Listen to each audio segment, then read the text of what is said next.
Hey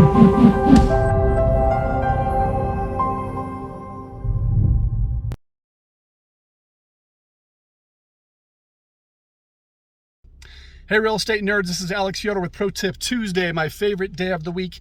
And today I want to give you a quick legislative update, but stay tuned to the end of the video because I'm going to tell you how you can really have your finger on the pulse with all the things that I'm mentioning here as a landlord here in the state of Colorado.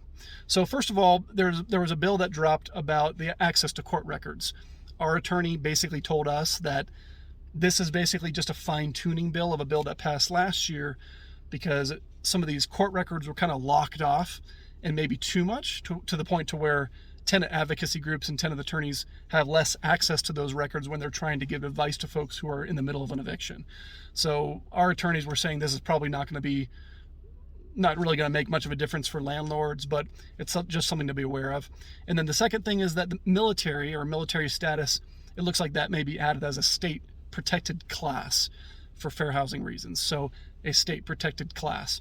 Again, I doubt that's going to have hardly any impact on landlords or property managers, particularly in Colorado Springs, where many of our tenants are military, and I think you'd be shooting yourself in the foot to not accept military. I don't know why you wouldn't accept military, but I suppose there may be a self-managing person who's concerned about a midwinter PCS or something. So yeah, it's looking like that may very well pass and be a new protected class at the state level.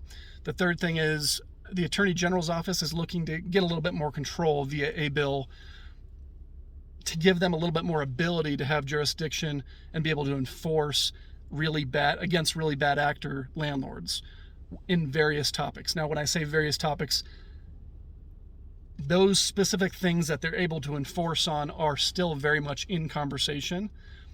So what they'll be able to enforce on is still ever changing. But one of the things that was mentioned during a recent meeting was basically bad actors as it pertains to the immigration status protected class specifically, and then other things like major deposit dispute issues. If you're maliciously withholding security deposit funds and they're getting repeated complaints at the Attorney General's level, then they could potentially go after you and have a little bit more jurisdiction. So just stay tuned to that. That's ever changing, but we'll see how it plays out.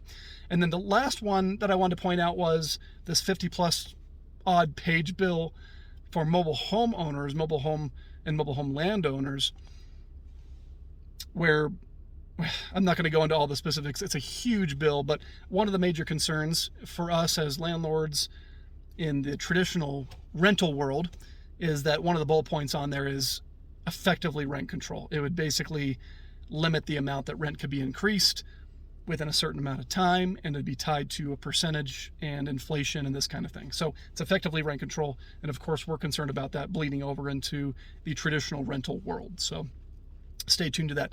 I told you I'm going to tell you how you can have your finger on the pulse truly as a landlord in Colorado. So here it is. You need to be a member of the CLLC. The Colorado Landlord Legislative Coalition. If you go to www.coloradolandlordlegislativecoalition.org, you can join today for $120 a year minimum. There are higher sponsorships or higher membership levels, but at a minimum, $120 is not that much to have a representative at the Capitol with a lobbyist and our board fighting for your rights. But the reason I say that is that on the 11th of this month at 10 a.m., we're doing a Zoom meeting where our lobbyist and our board will be presenting to our members on things that are ongoing and what the organization is currently up to and doing and what we have done so far and kind of where we are at the table. So if you really want to have your finger on the pulse about Colorado legislation that'll impact landlords, you need to be a member and you need to be at that legislative update on the 11th. So please join.